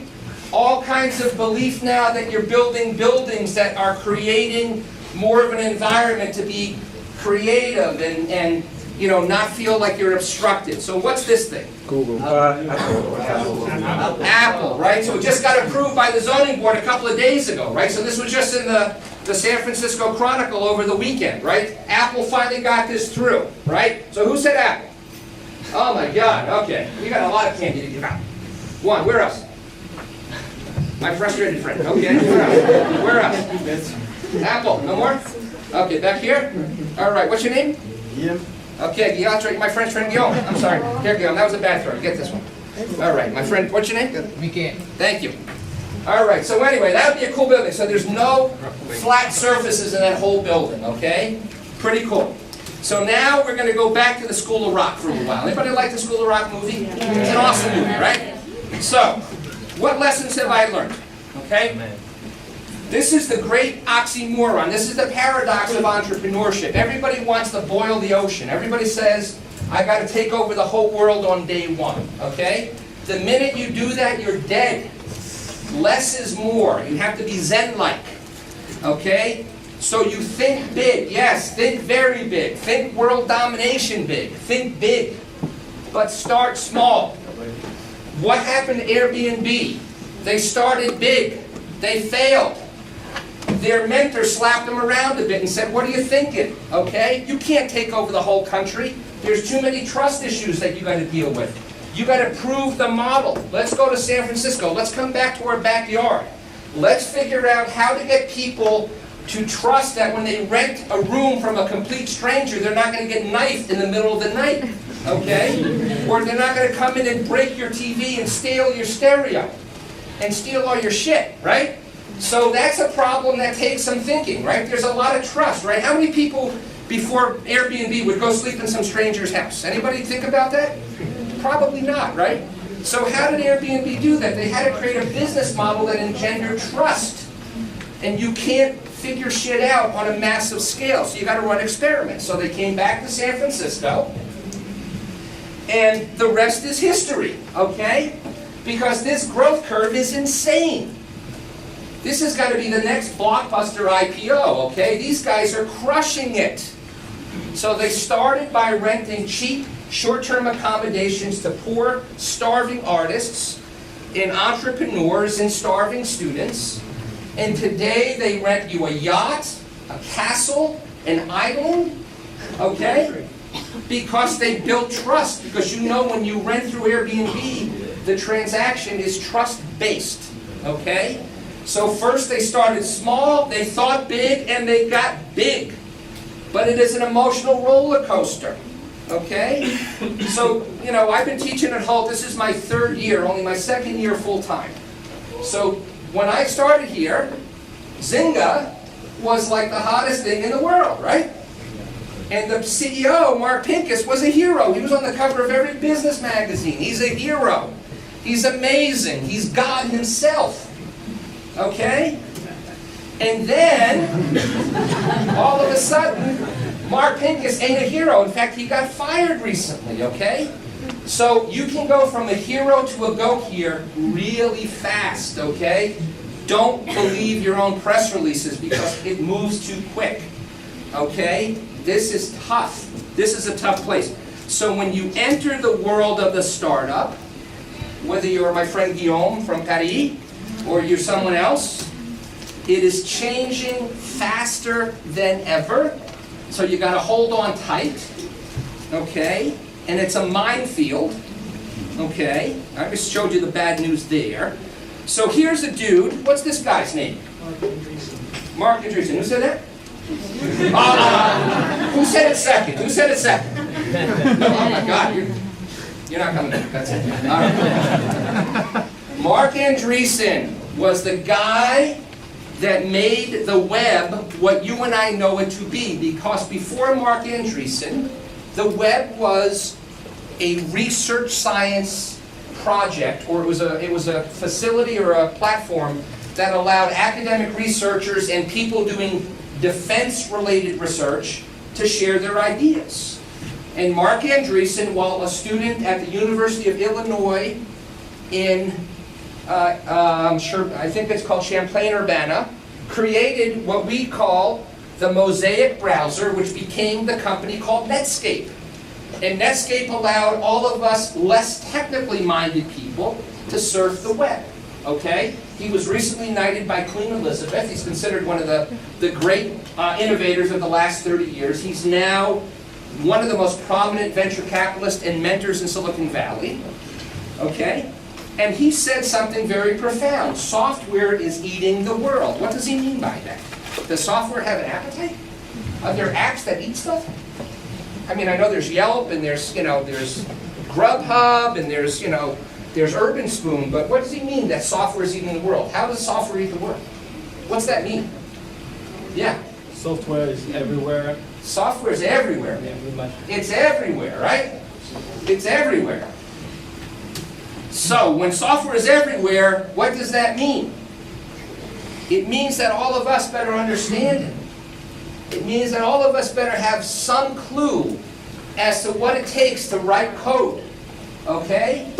And it doesn't mean that you are special, okay? All of us need, if you want to make a living in this business, you better understand it, okay? And so here's the good news. There's this new creation called Immersive Coding Academies, okay? Now, you used to go to an immersive language school like Berlitz, okay? And you go through this intensive training for 8 weeks and you come out hopefully speaking a language. Software is a language. And so this is the Berlitz of the modern day. We're going to immersive coding academies, okay? One of them is called Dev Bootcamp. They're everywhere. Another one's called the App Academy. And here's the coolest thing of all, okay? When I went to engineering school 25 years ago, I had a class of 1,000 students. I had 2 women in my class, okay? Women weren't doing the engineering thing back then. Today, women are just as likely to start companies as guys are, okay?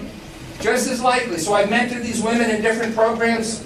Heather started a stroke triage business with Techstars.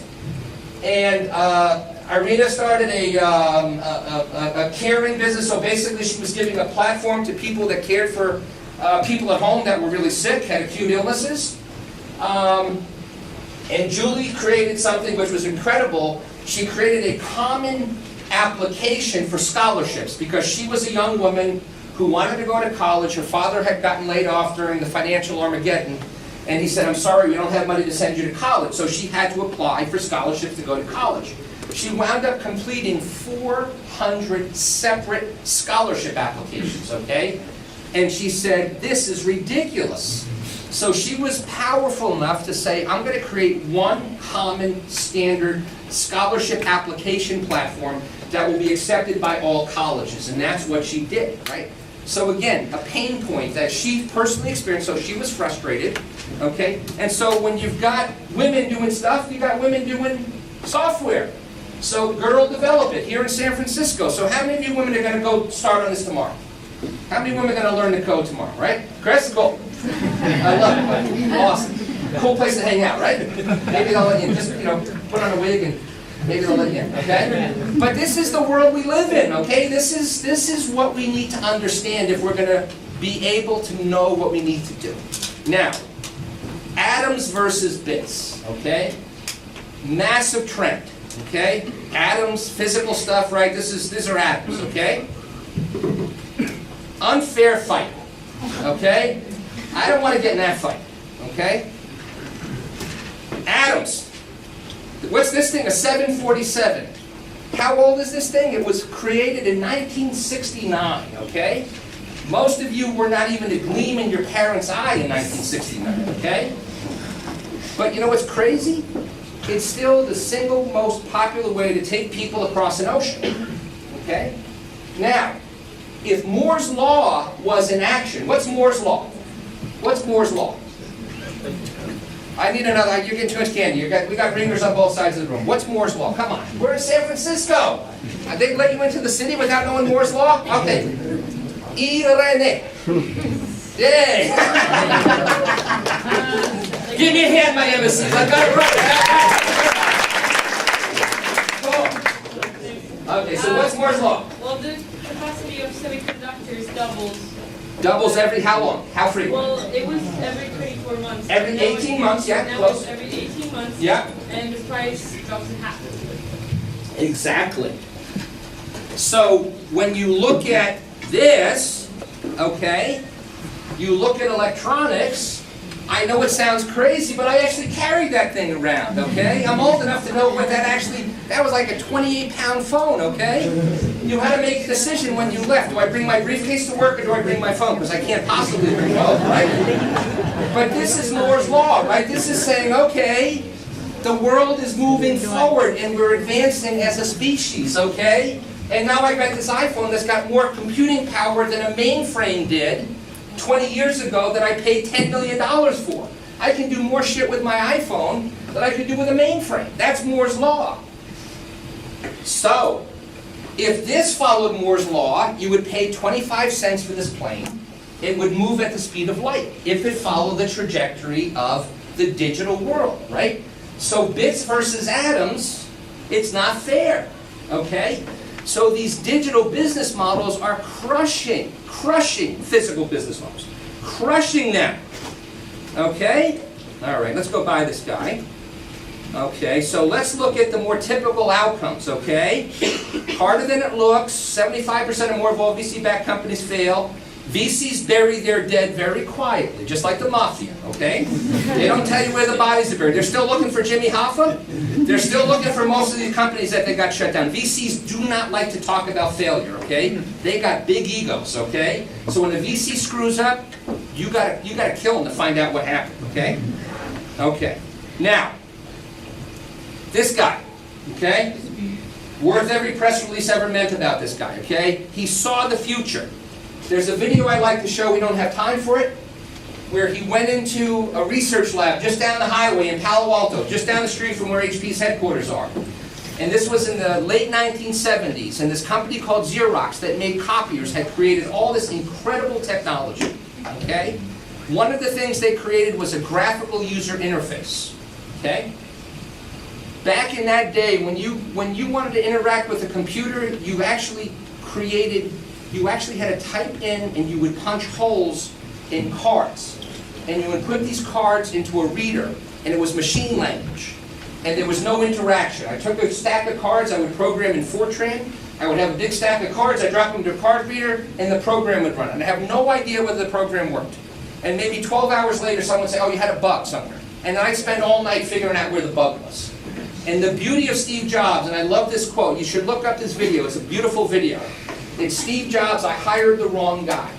And he said, I'm sitting there at Xerox, and they showed me three things. They showed me the internet, okay? They showed me object-oriented programming. He said, but I was so blown away by the first thing they showed me. I saw the graphical user interface, and within 10 seconds, I knew this was the future of computing. I knew it.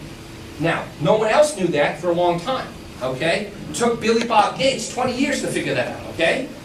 So he saw something that no one saw, and he began to create the consumerization of IT that we all benefit from today with our iPads and our iPhones and our Google Androids, okay? And this is what he had to say, okay?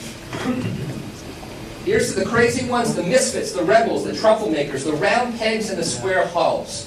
The ones who see things differently. They are not fond of rules. You can quote them, you can disagree with them, you can glorify them, you can vilify them. But the only thing you cannot do is ignore them because they change things. They push the human race forward. And while some may see them as the crazy ones, we see genius because the ones who are crazy enough to think they can change the world are the ones that actually do. Okay? It is about attitude, it's about a self-fulfilling prophecy. If you don't think you can do it, you cannot do it. You've got to be crazy enough, like this dude, okay, Mr. Picasso. Mr. Picasso and Mr. Jobs had a lot in common, okay? They had incredible confidence in their vision. They started early, okay? And they had the courage of their convictions, okay? Much more common is this guy. How many art history majors I got in the room? Who is this guy? I don't know. How many Europeans I got in this room? Van Gogh? Come on. Who is it? Who said that? Okay. Dorian, I am very proud of you, okay? There's someone with culture in this room, okay? Thank you. Thank you, Dorian. Chagall. See, you don't know that. You only know tech stuff, see? You gotta read some other shit. Okay. Chagall is much more typical. He had crises of confidence. He was human. Okay? He would, occasionally, he kind of have a breakdown, okay? He was a classic entrepreneur. He emerged in fits and starts. His styles changed regularly. He made a lot of great work, okay? Another guy that was just like him was this guy, Tommy Edison. You guys hear of Tommy Edison? Yeah? He had 400 patents to his name. Okay? He was a visionary. My MSCs, and especially my MSCs that care about the environment, would find this remarkable. Read what he said. We are like tenant farmers chopping down the fence around our house for fuel when we should be using nature's inexhaustible resources of energy, the sun, the wind, the tide. I put my money on the sun and solar energy. What a source of power. I hope we don't have to wait until oil and coal run out until we tackle that. 1931. Does that sound a bit visionary to you? Yes. Now you get why this guy's so famous? So what he did was a precursor of the lean startup. He regarded science as experimentation. He liked to run small experiments. And so he understood that it wasn't failure, it was learning, right? Many of you come from countries where to fail is to fail. In Silicon Valley, to fail, ideally, is to learn how not to do something, okay? Totally different mindset, no stigma, okay? Failing is just learning. Fail fast, learn fast. So he set up the first industrial R&D complex right after the Civil War. My God, this guy was a freaking visionary, okay? He designed systems for rapid experimentation, rapid prototyping. Stefan? Sounds familiar, right? Yep. Early design thinking. 1,000 experiments to create the electric light bulb that we know, okay? 1,000 experiments. So, back to the idea versus execution. His famous quote was, "I know 1,000 ways not to make a light bulb." Okay? The idea wasn't all that powerful. If he gave up on try one, we'd be sitting here in the dark, okay? He had the courage of his conviction to keep pushing and pushing and pushing. So today, we call that the lean startup. Okay? If you take my New Business Ventures course, we're going to get into the lean startup in great detail. Okay? At the end of the day, it's the same thing. It's about experimentation. It's about iteration. It's about getting your ideas out there, prototyping, getting them out into the marketplace, measuring, learning, and repeating. Rinse and repeat. Okay? Rinse and repeat. So, ideas are of fairly little value. And I'm not here to say that ideas have no value. But a great idea with a weak team will fail. A mediocre idea with a great team is far more likely to succeed. So execution is huge. Okay? This is a love story, but it does not have a happy ending. Okay? My French coder there, okay, Guillaume, is that you? Yeah? He says, "They're fools, my cher, fools. Cannot they see how wonderful you are? Your code, your interface, your cryptic manual," right? This is classic inside-out innovation, okay? Inside out, right? I don't give a damn what the market thinks. I think you're beautiful, product, okay? You're my baby, you're beautiful, okay? Well, guess what? When people talk to themselves, it is called insanity. When companies talk to themselves, it's called marketing, okay? You cannot put your head in the sand. You cannot put a sock over your head, okay? They did that back in the 2000 era with the sock puppet. Okay, they went bankrupt, okay? So does innovation precisely equal invention? NFW, okay? No, doesn't. Okay, innovation is invention plus commercialization. And commercialization is a damn hard thing to do. Because you were going up against Machiavelli and his friends, right? Machiavelli's a tough son of a bitch, right? He doesn't like success. Okay? So, you've got to differentiate or die. If you're a startup and you are not offering a vastly superior product, it is an irrational human act to buy from a startup.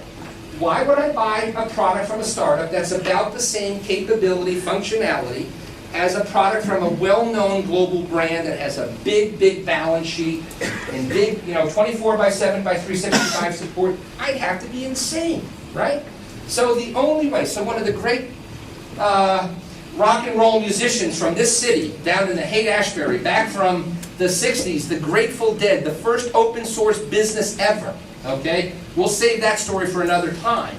Said, you do not want to merely be considered the best of the best, you want to be considered the only one at what you do. I don't normally take advice from guys that spend most of their life on acid, but that's good advice, okay? That's damn good advice. So, I won't bore you with this 8-panel script, but the bottom line is, this woman is the engineer. This guy is supposedly the dumb marketing guy, okay? And the dumb marketing guy has no idea what his customers want. And the engineer keeps saying, tell me what you want and I can design whatever software you like.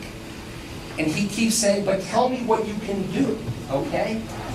This is the great paradox. Engineers can only code what business people tell them. So I know how many of you in the room are engineers? Relatively few. How many of you have written code before? Okay. So most of you then are going to play a different role in the innovation ecosystem, okay? You are going to be the voice of the market.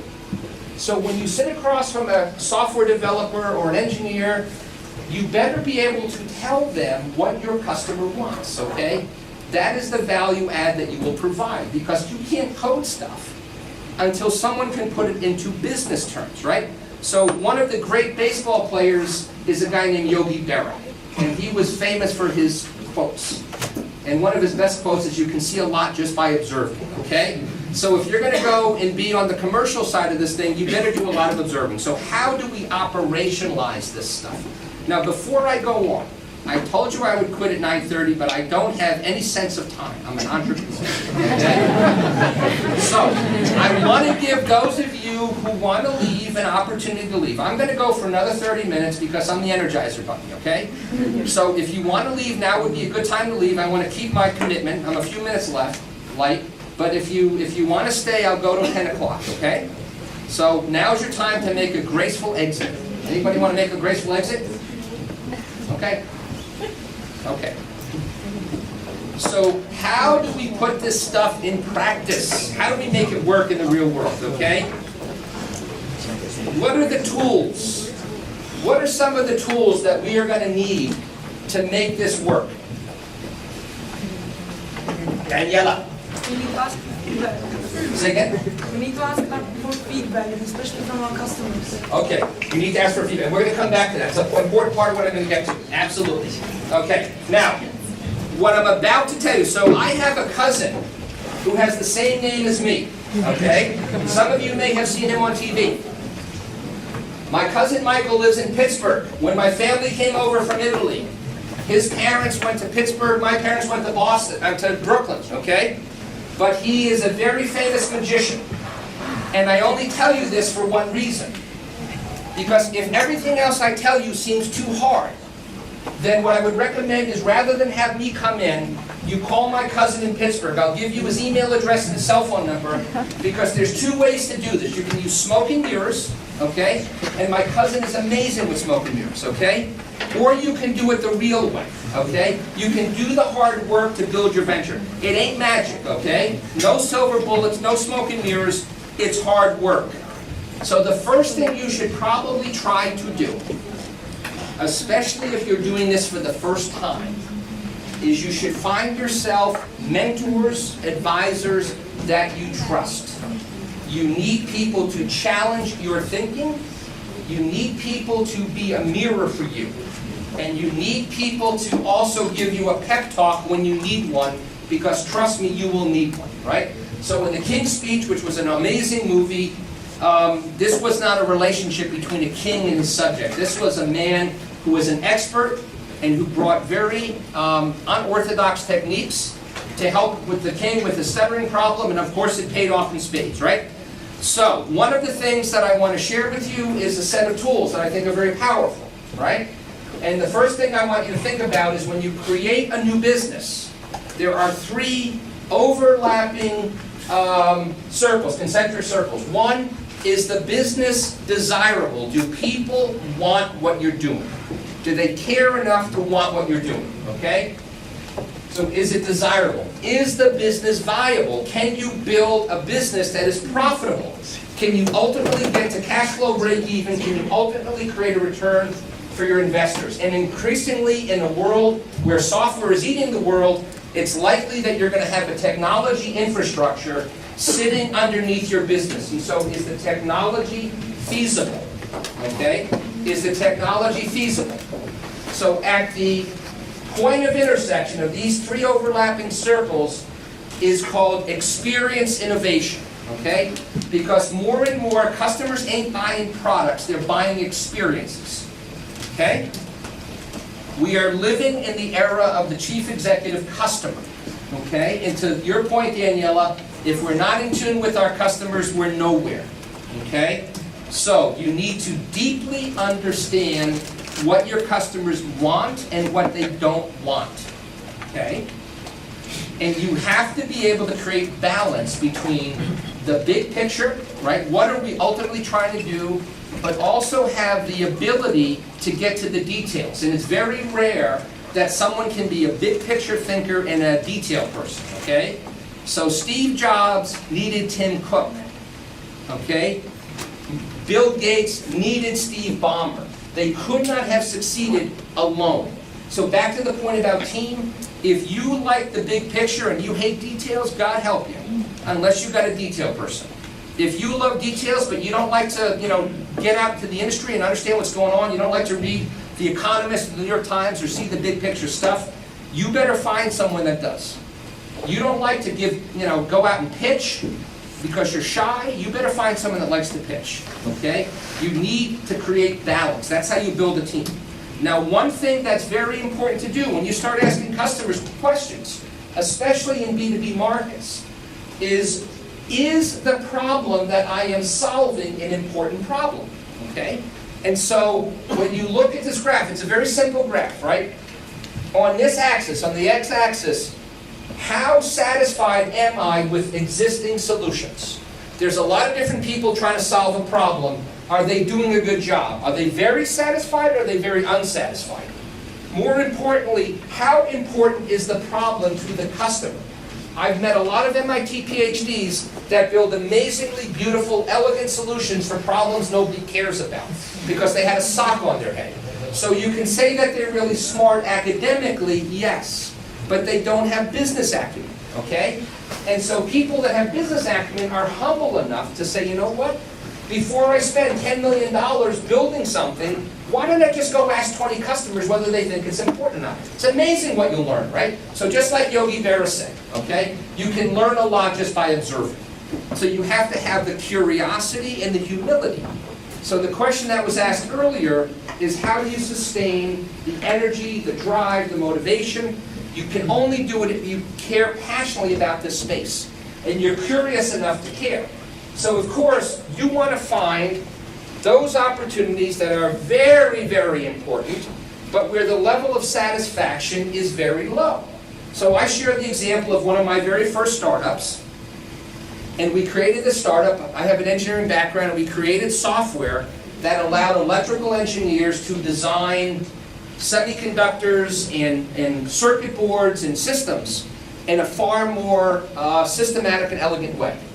And when we were creating this company in 1991, companies that you now know that are very large companies like Cisco Systems down in the Valley, Dell down in Austin, Texas, Qualcomm down in San Diego, big global behemoths were little startups. And all of them were pushing the boundaries of electrical product design. And there was nobody offering a product that they needed to deliver the router that Cisco makes, the cell phone semiconductors that Qualcomm makes, or the laptops that Dell was making. So you know that customers are really concerned about a problem when they come to Boston in February, okay? When you have a customer say, I'm going to pay my own way to meet with a startup in February and freeze my ass off for 5 days, you know they got a problem, okay? That's the best litmus test you can have.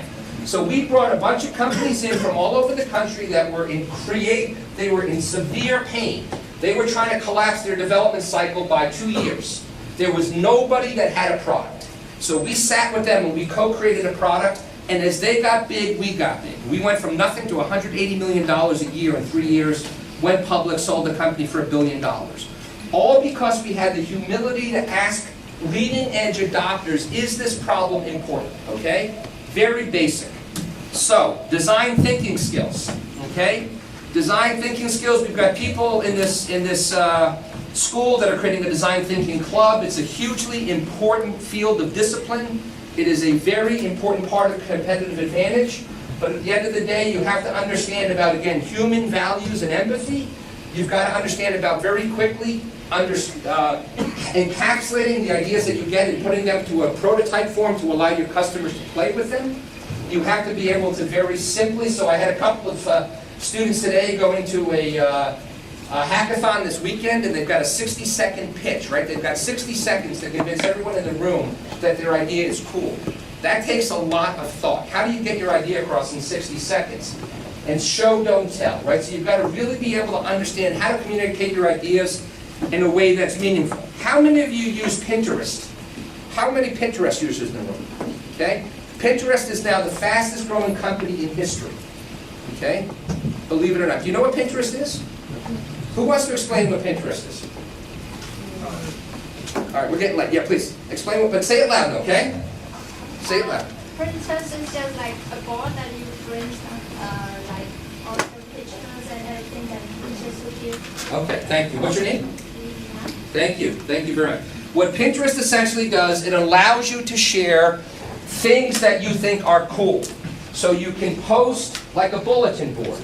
If you're a woman and you're into fashion, if you're into shoes, if you're a guy and you're into, running shoes or stuff like that, anything that you think is cool from any field, you can say, this is what I love. These are the things that I resonate with. This is what I stand for. And it's increasingly being used by marketers to say, we've had more people pin or basically like or one-up our product, and it starts to create a lot of buzz. So the CEO, Ben Silbermann, said, we start by designing the customer experience first. Only then do we prototype, okay? So does that make sense? They're working backwards. They are so empathetic. They understand that the customer is not buying anything. They're looking to have a favorable or positive experience. And so you go back to that Dilbert cartoon, okay? And you go back to that developer and that marketing person. And here Ben Silbermann's the marketing person. He says, okay, I know exactly what the customer experience needs to look like. Now I can sit across from you and you can architect the solution. And that's why they've been so successful. So we talk about following the journey of the customer, the 360-degree customer journey, and understanding all of the different touch points that drive their experience, okay? And I'm not going to spend any more time on it than this, but just to tell you that many of you need to understand more about identifying the places where you touch your customers and understanding whether those are positive or negative interactions, okay? It's a very critical part of creating differentiation. All too often, what we have is this, okay? We leave the details unattended, and the technology doesn't work, or infrastructure doesn't work, or supply chain fails us, and we've got a customer that's really pissed off, okay?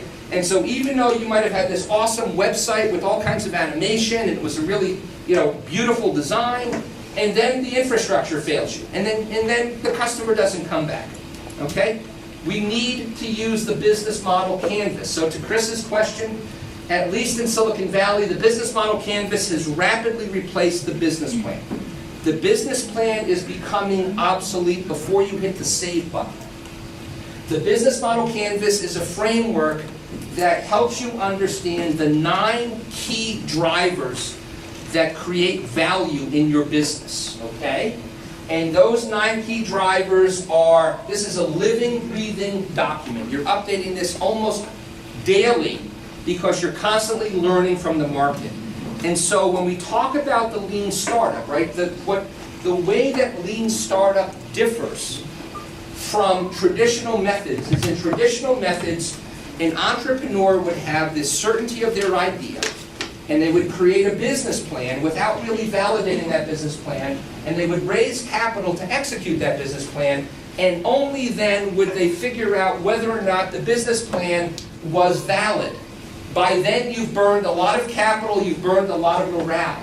The difference is when you use the lean startup, every one of these 9 building blocks, you start off with a hypothesis. I think this is what is going to happen when I go to the market, but I'm no expert. The only way I know is when the customer tells me so. So if the customer tells me that my hypothesis is wrong, and I want to be successful, then I'm going to do what our friend Reed Hastings did at Netflix. I'm going to change my hypothesis. I'm going to redirect. I'm going to revise. And so when you go in with a lean startup mindset, you are going in with the mindset of an open-minded child, okay? You are as humble as a 5-year-old. Tell me, I don't know. I don't know your problem as deeply as you know our problem, okay? And so that's why the business model canvas is a critically important tool within the lean startup methodology. And ultimately, the question that was asked earlier is, how do you know when it's time to move? And when it's time to move is when you have essentially achieved what is called product market fit.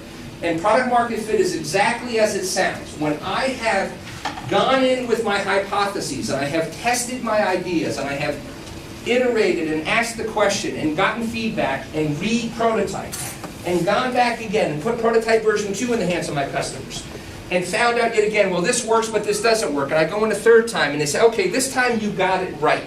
Now I'm ready to buy from you. Back to the question about activation, Danielle, okay? Now I'm ready to buy from you. I have achieved product market fit.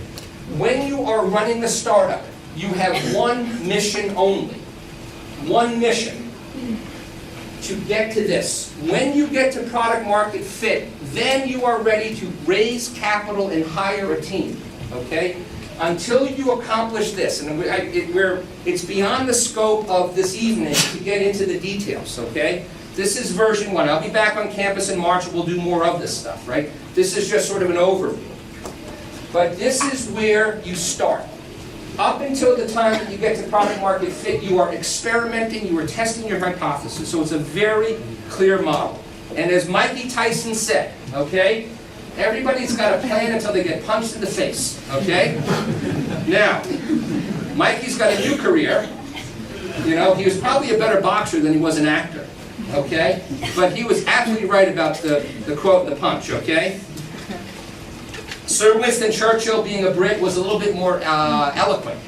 Success is the ability to go from failure to failure without losing your enthusiasm. That has Thomas Edison's name all over it, right? Thomas Edison learned 1,000 ways not to make a light bulb. Okay? Personas. Where are my marketing people? What's a persona? Why is a persona so important? Yes, Irena. Okay, go ahead. I'm burning out on you, honey. All right, go ahead. What's a persona? Persona kind of represents one of your typical target markets. Yes. So why do they call it a persona? Persona is actually like a mask. Okay, so it's a representation. It's a representation. It's a composite. It's a composite. Since I got your name wrong, you get to. Okay? Okay. So what you're trying to do is you're trying to create a composite that is the dead center of the bullseye. So you are designing a product for this woman. In this case, this woman is Marketing Mary. This is a persona used by HubSpot. Okay, and so they have created a whole bunch of details about who she is. She's the director of marketing. She's an expert at outbound marketing. She's been in the industry for 15 years. She cares deeply about brand presence. So I've got some creative people over there that can help her, right? She's skilled at PR, branding, okay? She uses the web for email, but she uses Outlook and Hotmail, shows basically saying she's not very current. At least she's not using an AOL address, okay? You're using an AOL address, you should retire today, okay? Anybody use an AOL address, go home, all right? You should not be in this room, all right? And what's the personal vibe on her? She's 42 years old, she went to Babson, which means she's got a bit of an entrepreneurial background. She's a little scared of the internet because it can be very scary, right? Enjoys travel, drives an SUV, right? Her kids are meeting very bad people on MySpace, right? And I know it seems a little silly, but you need to know who your customer is, right? There's an old phrase, you can never be too rich or too thin. I'm going to update it. You can never know too much about your customers, okay? Ever. Never. So, the challenge, of course, many entrepreneurs think that they have communicated when people look at them and say, what the hell did he just say? So I'm a judge in business plan competitions all over the world. I sit across as an angel investor and I get pitched all the time. 90% of the time I will turn to my fellow judge and they will turn to me. And that entrepreneur just spent 8 minutes telling me what their company was, what their product did. And I said, I didn't understand a goddamn word, okay? I I'm serious, okay? I know that English is not your native language for most of you in the room, okay? That's okay. But if you're going to go pitch somebody for money, okay, you better have someone who can explain your value proposition, okay? If it's not you on your team, you better have someone where there's no illusion that the communication has been accomplished, the mission has been accomplished, and the venture capitalist knows exactly what you want them to know, okay? Anything else, you ain't getting money, okay? So, most people, because they fall in love with your idea so much, it's like they got a spring on their back, okay? They're like a mechanical toy. They'll just spew shit at you all day long. I'm going to tell you the 400 cool things about my product, okay? Please don't do that, okay? I will pretend I've never met you if you do that, okay? I will deny that you are my student, okay? What you want to get to, and this is really hard, what is the one thing that really matters, right? Go back to Jerry Garcia, Grateful Dead, visionary, okay? We're not one of the best, we're the only guys or girls in the world that do this, period. What is that one thing? What's the resonating focus? What is the basis for people buying from us? Why are they going to choose us? Because they're going to be crazy if we're not 10 times better than anybody else, okay? So I know that Hilda and Diana, right, Hilda? Right here, okay? This is you. This is what you do this weekend at the hackathon, okay? Marketing in this world, in the world of big data, in the world of digital footprints, is hugely important, okay? If you do not understand how to analyze web data, if you do not understand how people play around on your website, where they come from, how they got there, where they linger, you're dead, okay? So you better have, where are my MIMs? Where are my MIMs in the room? Digital marketing, the career of the future, okay? It's huge. Everybody needs this, okay? Social media, okay? No longer do salespeople make cold calls. Customers are no longer willing to allow themselves to be grabbed by the shirt collar and pulled into your funnel. They jump into your funnel because they want to be in your funnel, because they believe you have something for them. So you better understand how to create a conversation that makes them feel that you are a relevant provider of a solution. If you're not in this world, you don't exist. And they will never put themselves in your funnel, and you will never sell them anything, okay? My students today saw a very fun video called Glenn Ross, okay? This man is a dinosaur. No, I'm not talking about Alec Baldwin. I'm talking about the man he played in the sales movie called Glenn Ross. It's a classic American movie, okay? Don't you dare hire the wrong sales leader, okay? And finally, you cannot, I repeat, cannot do this on your own. You need a big brother, you need a big sister. You need a partner, you need a strategic partner. You need someone who can give you access to market. You can have to find someone that can give you the credibility that says that you're not some renegade, some rogue, okay? You've got the good housekeeping seal of approval from Google, from Facebook, from Twitter, from IBM, from SAP, okay? From Siemens. You need a big brother or sister so that you can punch above your weight class, okay? Because it's all about perception at some point. So now let me just talk quickly about financing, because I know how important that is to everybody, right? I'm going to go through it real quick, okay? And then we'll have to do a repeat when I come back.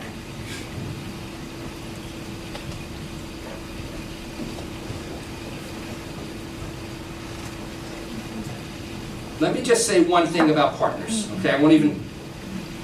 When Nike, okay, so Nike has a relationship with Techstars. And what Nike basically says is Nike recognizes how important it is to have a relationship with their customers, to build a community, to create experiences. So Nike has all kinds of digital products. Nike is increasingly a technology company. Nike has a relationship with Techstars, where just like you saw Alex from Next Big Sound, Nike brings 10 entrepreneurs into Portland, Oregon, which is where their headquarters is, and into San Francisco. And they've got 20 entrepreneurial teams getting mentored, just like Alex did, building apps for Nike, okay? So when Nike goes to Techstars, and Nike says, please join us for the Nike Accelerator Demo Day, okay? What does that tell you? The world is far more favorable and supportive of startups than ever before. When IBM tells you that we go back to that 3-horizon model. So this is IBM's view of their 3-horizon model. When IBM says that our future businesses come from VC-backed firms, early stage, late stage, seed stage, when a company like IBM that is a $100 billion company is starved for innovation and they turn to startups, okay? Procter & Gamble, my next door neighbor back in Boston works for Procter & Gamble, and she said something very controversial, but she meant it. She don't buy from IBM anymore. She runs an innovation group. She's responsible for making sure that Procter & Gamble is cutting edge at what they do. We